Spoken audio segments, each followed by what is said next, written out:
പാവിത്രത്തിൻ്റെ ഒരു അപ്കമിങ് എപ്പിസോഡിലേക്ക് എല്ലാവർക്കും സ്വാഗതം. രാത്രി വേദയും വിക്രമും നടക്കാനായി പുറത്തേക്ക് ഇറങ്ങുന്നുണ്ട്. വേദ വിക്രമിനോട് ചോദിക്കുന്നുണ്ട്, വിക്രം, ഈ രാത്രി എത്ര മനോഹരമാണല്ലേ, എല്ലാവരും പകലിനേക്കാൾ കൂടുതൽ രാത്രിയെ സ്നേഹിക്കുന്നു, എന്തുകൊണ്ടാണെന്ന് ചോദിക്കുകയാണ്. ഉടനെ വിക്രം പറയുന്നുണ്ട്, വേദേ, പകലെന്ന് പറഞ്ഞാൽ വളരെ ബിസിയാണ് എല്ലാവരും, വണ്ടികളുടെ തിരക്ക്, സൗണ്ട്, ഇതെല്ലാം എല്ലാവർക്കും ബുദ്ധിമുട്ടാണ്. പക്ഷേ രാത്രി എന്ന് പറഞ്ഞാൽ നീ കണ്ടില്ലേ, വാഹനങ്ങൾ വളരെ കുറവാണ്, സൗണ്ടുകളില്ല, നിലാവുണ്ട്, നക്ഷത്രങ്ങളുണ്ട്, ഇതെല്ലാം എല്ലാവർക്കും ആസ്വദിക്കാൻ കഴിയുന്നതാണ്. നിനക്കും അത് മനോഹരമായി തോന്നുന്നില്ലേ എന്ന് ചോദിക്കുകയാണ്. എനിക്കൊരുപാട് ഇഷ്ടമാണ് വിക്രം, എനിക്കൊരുപാട് മനസ്സിന് സന്തോഷം തോന്നുന്നു നമ്മളിങ്ങനെ നടന്നു പോകുന്ന സമയത്തെന്ന് പറയുന്നുണ്ട്. എനിക്കും നിന്നോട് ഒപ്പം ഇങ്ങനെ നടക്കുമ്പോൾ ഒരുപാട് സന്തോഷമാണെന്ന് വിക്രമും പറയുന്നു. ഉടനെ വേദ ചോദിക്കുന്നുണ്ട്, അല്ല വിക്രം, കേസിൻ്റെ കാര്യം എന്തായി? നീ അന്വേഷിക്കുന്നുണ്ടെന്ന് പറഞ്ഞു, എന്തെങ്കിലും തുമ്പ് കിട്ടിയോ?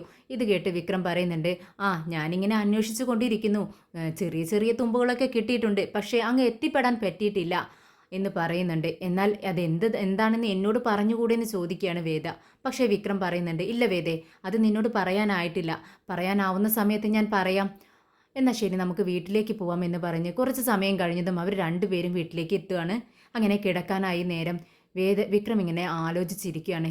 വിക്രമിനോട് ചോദിക്കുന്നുണ്ട്, എന്താ വിക്രം, നിന്റെ മുഖം എന്താ വല്ലാതിരിക്കുന്നത്? പെട്ടെന്ന് അങ്ങ് അപ്സെറ്റ് ആയല്ലോ, എന്താ നീ ചിന്തിക്കുന്നത്?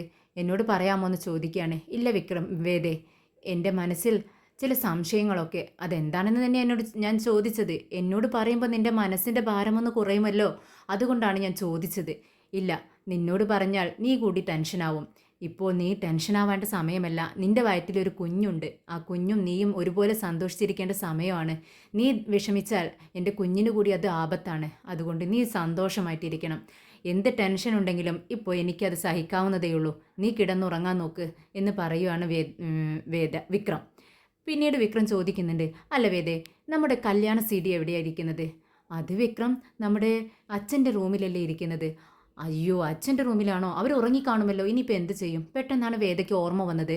എൻ്റെ ഷെൽഫിനുള്ളിൽ ഒരു പെൻഡ്രൈവ് ഉണ്ട് വിക്രം, അതിലുണ്ടായിരിക്കുമെന്ന് പറയുകയാണ്. പെട്ടെന്ന് വിക്രം ചെന്ന് ഡ്രോ തുറന്ന് പെൻഡ്രൈവ് എടുത്തിട്ട് വരുവാണ്. എന്നിട്ട് പറയുന്നുണ്ട്, ശരി, ഞാൻ ഇതൊന്ന് പ്ലേ ചെയ്ത് നോക്കട്ടെ എന്ന് പറഞ്ഞ് ഹാളിലേക്ക് പോവാണ്. എന്നിട്ട് ഇതിൽ കുത്തി കൊടുക്കുന്നുണ്ട്. TV കാണാനുള്ള സെറ്റപ്പിലാണ് വിക്രം.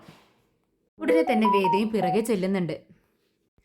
അങ്ങനെ ഇത് കണ്ടുകൊണ്ടിരിക്കുന്ന സമയത്താണ് നമ്മുടെ വിശ്വം അങ്ങോട്ടേക്ക് വരുന്നത്. വിശ്വം സൗണ്ട് കേട്ടാണ് വരുന്നത്. വിശ്വം ചോദിക്കുന്നുണ്ട്, അല്ല, നിങ്ങൾ രണ്ടുപേരും ഈ സമയത്ത് എന്താ ഇവിടെ ചെയ്യുന്നത്?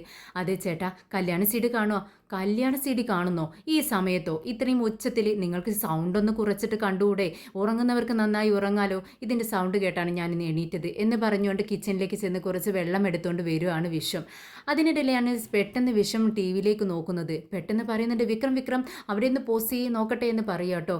അങ്ങനെ പെട്ടെന്ന് പോസ്റ്റ് ചെയ്യുന്നുണ്ട് വിക്രം. ദേ കണ്ടോ, അത് ശരി, അന്ന് കുറച്ച് കവറുകൾ കാണാതായി, കുറച്ച് ക്യാഷ് കാണാതായി നിൻ്റെ കല്യാണത്തിന് കിട്ടിയതിൽ. അത് എങ്ങനെ മിസ്സായതെന്നറിയാവോ? അങ്ങോട്ട് നോക്കടാ, നമ്മുടെ വിനയൻ പോക്കുന്നത് കണ്ടില്ലേ നീ? അതെന്തായാലും അവനോട് ചോദിച്ചിട്ടേ കാര്യമുള്ളൂ എന്ന് പറയുകയാണ് വിശ്വം. എന്നാൽ ഇവർ സംസാരിക്കുന്നതൊക്കെ നന്ദിനി റൂമിൽ നിന്നും കാണുന്നുണ്ട്. പുറത്തു നിന്നും സൗണ്ട് കേട്ടാണ് അവൾ ഉണരുന്നത്. പെട്ടെന്ന് ഒളിച്ചു നിന്ന് ഇവരെന്താ സംസാരിക്കുന്നതെന്നൊക്കെ കേൾക്കുവാണ്. പെട്ടെന്ന് ഉറങ്ങിക്കിടക്കുന്ന വിനയനെ ചെന്ന് നന്ദിനി തട്ടി വിളിക്കുകയാണ്. ഒറ്റ അടി അങ്ങ് കൊടുക്കുമ്പോൾ വിനയൻ ഞെട്ടി അങ്ങ് എഴുന്നേൽക്കുവാണ്.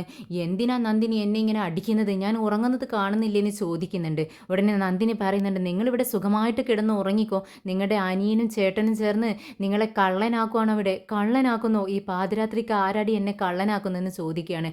അതെ, അവരുടെ കല്യാണ CD കണ്ടുകൊണ്ടിരിക്കുക. അന്ന് കുറച്ച് ക്യാഷ് കാണാനില്ലെന്ന് പറഞ്ഞിരുന്നല്ലോ, അത് കട്ടത് നിങ്ങളാണെന്ന് പറയുന്നു. ഉടനെ വിനയൻ്റെ മുഖമൊക്കെ മാറുവാണ്. അയ്യോ ദൈവമേ, അവർ കണ്ടുപിടിച്ചോ, ഇനിയിപ്പോൾ എന്ത് ചെയ്യുമെന്ന് പറയുന്നുണ്ട്. മനസ്സിൽ പറയുവാണ് വിനയൻ. പെട്ടെന്ന് നന്ദിനിയോട് പറയുന്നുണ്ട്, എടി നന്ദിനി, അവരവിടെ എന്തെങ്കിലുമൊക്കെ പറയട്ടെ, എൻ്റെ ദേഹത്ത് തട്ടത്തൊന്നും ഇല്ലല്ലോ, ഞാൻ കേൾക്കുന്നുമില്ല, എന്തെങ്കിലും പറഞ്ഞിട്ട് പോട്ടെ എന്ന് പറയാൻ പറ്റത്തില്ല, നിങ്ങൾ ഇപ്പോൾ തന്നെ ചെന്ന് ചോദിക്കണമെന്ന് പറയുകയാണ് നന്ദിനി. എന്താ നന്ദിനി ഇത്? ഞാനിപ്പോൾ ചെന്ന് അവനോട് വഴക്കിയിട്ടല്ല അവൻ എന്നെ അടിക്കും. എനിക്ക് അടി താങ്ങാനുള്ള ശേഷിയില്ല, എൻ്റെ ശരീരത്തിന് അവൻ്റെ അടി താങ്ങാനുള്ള ശേഷിയില്ലടി. ഞാൻ നേരം വെളുത്തിട്ട് ചോദിച്ചോളാം. നേരം വെളുത്തിട്ടാണെങ്കിലേ എന്നെ സപ്പോർട്ട് ചെയ്യാനും അച്ഛനും അമ്മയും എല്ലാവരും ഉണ്ടാവും. അതുകൊണ്ട് അവൻ്റെ അടി എനിക്ക് അധികം കൊള്ളേണ്ടി വരത്തില്ല. നീ എന്നൊന്ന് സഹായിക്കടി പ്ലീസ്, ഞാൻ രാവിലെ തന്നെ ചോദിച്ചോളാം എന്ന് പറയുകയാണ്. കെഞ്ചുന്നുണ്ട് നമ്മുടെ നന്ദിനിയുടെ അടുത്ത്. അങ്ങനെ നന്ദിനി, ശരി, എന്നാൽ നിങ്ങൾ കിടന്നുറങ്ങിക്കോ എന്ന് പറയുന്നുണ്ട്. അങ്ങനെ നേരം വെളുത്തതും വിക്രം ഇങ്ങനെ പല്ല് തേച്ചുകൊണ്ടിരിക്കുക. അപ്പോഴാണ് വിനയൻ അടുത്തേക്ക് ചെല്ലുന്നത്.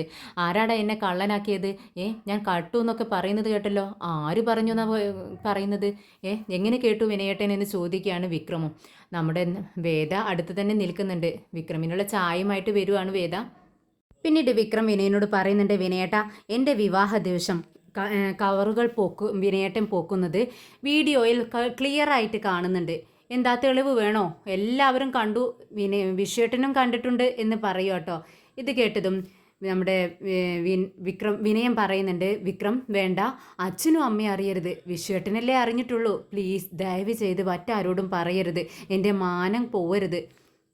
കേട്ട് വിക്രം പറയുന്നുണ്ട്, എങ്കിൽ ശരി, ഞാനൊരു കാര്യം ചോദിക്കുക, സത്യം പറയണം. നീ ചോദിക്ക്. അല്ല, എൻ്റെ വിവാഹ ദിവസം രാത്രി എങ്ങോട്ടാ വിനയേട്ടൻ പുറത്തേക്കൊക്കെ പോയിട്ടുണ്ടായിരുന്നല്ലോ, ഒരുപാട് സമയം കഴിഞ്ഞിട്ടാണ് തിരിച്ചു വന്നിരിക്കുന്നത്, എങ്ങോട്ടാ പോയതെന്ന് ചോദിക്കുകയാണ്. ഇതെന്താ വിക്രം നീ ഇത്ര സംശയത്തോടെ ചോദിക്കുന്നത്? ഞാൻ എങ്ങോട്ടേക്ക് പോവും? എല്ലാം നിന്നോട് പറയണോ? എനിക്ക് പല ആവശ്യങ്ങളുണ്ടായിരുന്നു.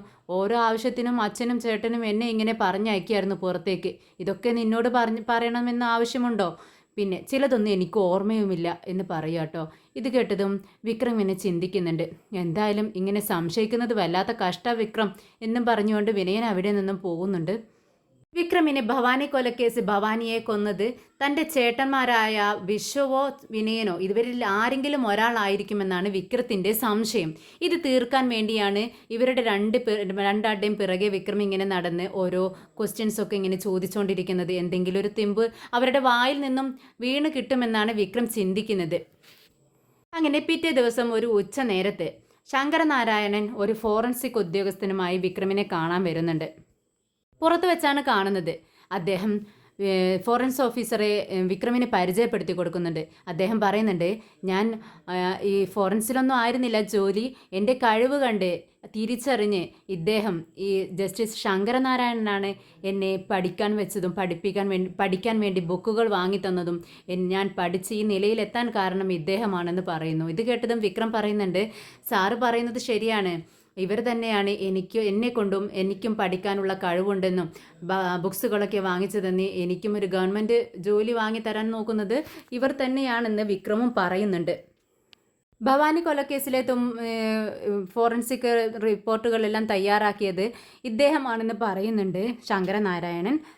പിന്നെ ശങ്കരനാരായണൻ അദ്ദേഹത്തോട് ചോദിക്കുന്നുണ്ട്, അല്ല എന്തെങ്കിലും വേറെ തുമ്പുകൾ വല്ലതും കിട്ടിയോ, എന്തെങ്കിലും തെളിവുകളുണ്ടോ കയ്യിലെന്ന് ചോദിക്കുകയാണ്. ഉടനെ തന്നെ അദ്ദേഹം ബാഗ് തുറന്ന് ഒരു കവർ എടുത്ത് നീട്ടുന്നുണ്ട്. ഇതൊന്ന് നോക്കൂ സാർ എന്ന് പറയുന്നു.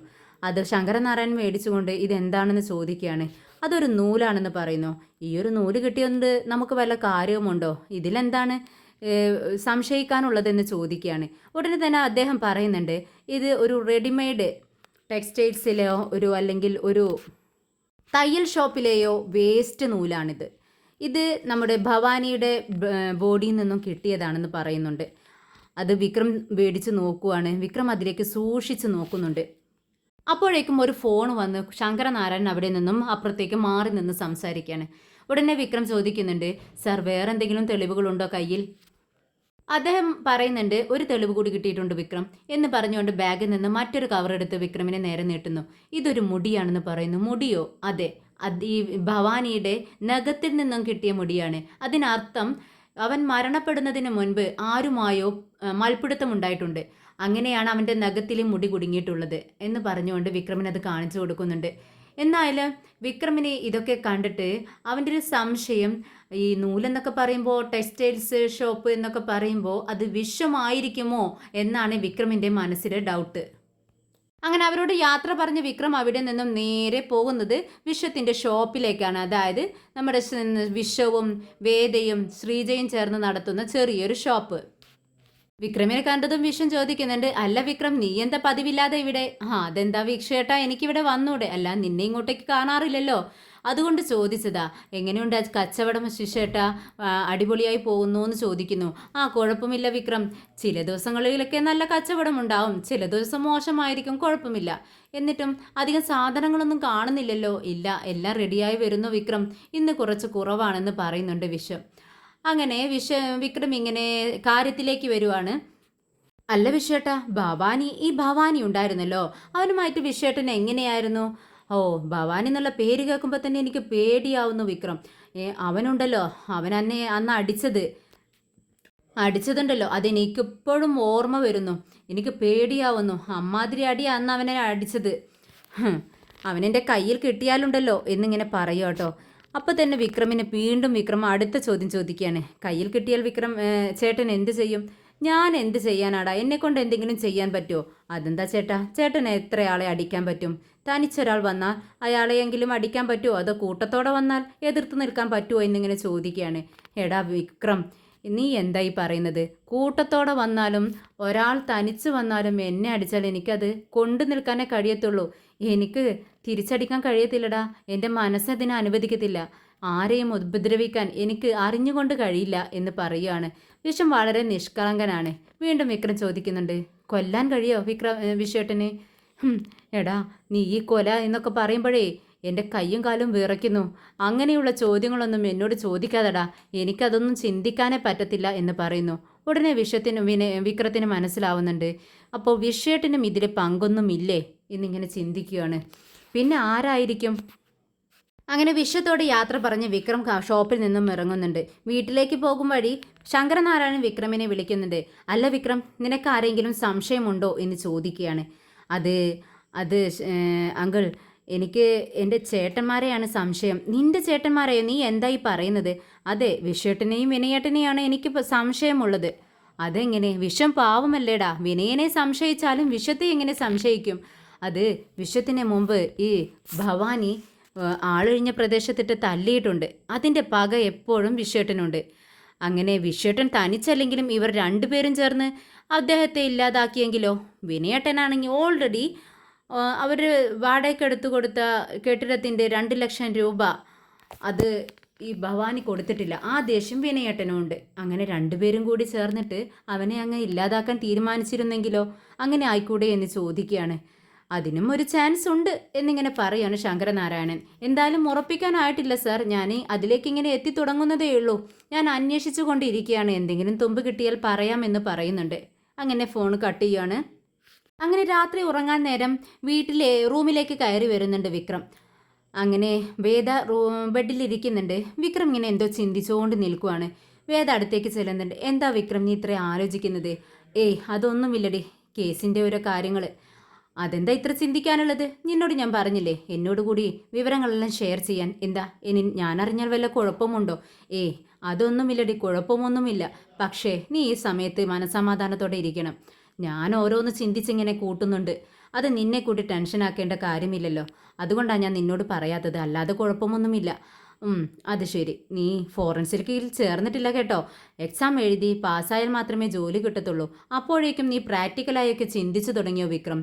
അത് നിനക്കറിയാത്തതുകൊണ്ടാ വേദേ. ഞാൻ പ്രാക്ടിക്കലായി ചിന്തിച്ചു തുടങ്ങിയെന്ന് പറഞ്ഞാൽ നിന്റെ അച്ഛനാണ് എന്നിങ്ങനെ ചിന്തിപ്പിച്ചു തുടങ്ങിയത്. ഞാനാണ് കുറ്റക്കാരനാണെന്നും ഞാനാണ് ഭവാനിയെ കൊന്നതെന്നും ഞാൻ വിശ്വസിച്ചിരുന്നു. പക്ഷേ അതല്ലെന്ന് നിന്റെ അച്ഛനാണ് എന്നെ ബോധ്യപ്പെടുത്തി തന്നത്. അപ്പോൾ പിന്നെ ഇതിന് പിറകിൽ ആരാണെന്ന്, ഈ ഭവാനിയെ ശരിക്കും കൊല ചെയ്തത് ആരാണെന്ന് ഞാൻ കണ്ടുപിടിക്കേണ്ട വേദേ. അതിന് അദ്ദേഹത്തെ ഞാൻ സഹായിക്കണ്ടേ എന്ന് ചോദിക്കുകയാണ്. വേണം വേണം, അത് വേണം. എന്തായാലും നീ ചിന്തിക്ക്. എന്തായാലും ഞാൻ കിടക്കട്ടെ വിക്രം, എനിക്ക് ഉറക്കം വരുന്നു എന്ന് പറയുകയാണ്. ഉടനെ തന്നെ വേദയുടെ ശരി നീ ഉറങ്ങിക്കോ എന്ന് പറഞ്ഞുകൊണ്ട് വേദയുടെ തലയിൽ ഇങ്ങനെ തഴുങ്ങുന്ന സമയത്ത് വേദയുടെ മുടിയിൽ നിന്നും ഒരു നൂല് വിക്രമിന് കിട്ടുവാണ്. അതായത് ഭവാനിയുടെ ബോഡിയിൽ നിന്നും ലഭിച്ച അതേ സൈസിലുള്ള ഒരു നൂല്. അത് കെട്ടിയതും വിക്രമിൻ്റെ മുഖമങ്ങ് മാറുവാണ്. എന്നിട്ട് വേദയോട് ചോദിക്കുന്നുണ്ട്, ഇത് എന്താടി നിന്റെ തലയിൽ ഈ നൂല് വന്നിരിക്കുന്നത്, ഇത് എങ്ങനെയാണെന്ന് ചോദിക്കുകയാണ്. അതെന്താ വിക്രം ഇങ്ങനെ ചോദിക്കുന്നത്? ദേ, നമ്മുടെ വീട് തയ്ക്കുന്ന വീടാണ്. ഈ തയ്യൽ മെഷീനും തയ്ക്കുന്ന സ്ഥലം ഒരു റെഡിമെയ്ഡ് ഷോപ്പൊക്കെ ആവുന്ന സമയത്ത് അവരുടെ ശരീരത്തിലും ഡ്രസ്സിലും ഒക്കെ ഇങ്ങനത്തെ നൂലുകളൊക്കെ ഉണ്ടാവും. അതിന് നീ എന്തിനാ ഇത്രയ്ക്ക് ടെൻഷൻ അടിക്കുന്നത്? ദേ, ആ നൂലങ്ങ് കളഞ്ഞേക്ക് എന്ന് പറഞ്ഞുകൊണ്ട് വിക്രമിൻ്റെ കയ്യിൽ നിന്നും ആ നൂലെടുത്ത് താഴേക്ക് ഇടുവാണ്.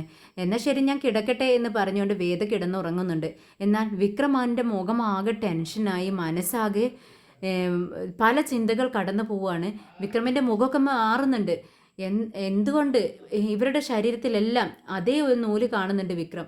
അപ്പോൾ ആരായിരിക്കും ഇത് ചെയ്തതെന്നാണ് വിക്രം ചിന്തിക്കുന്നത്.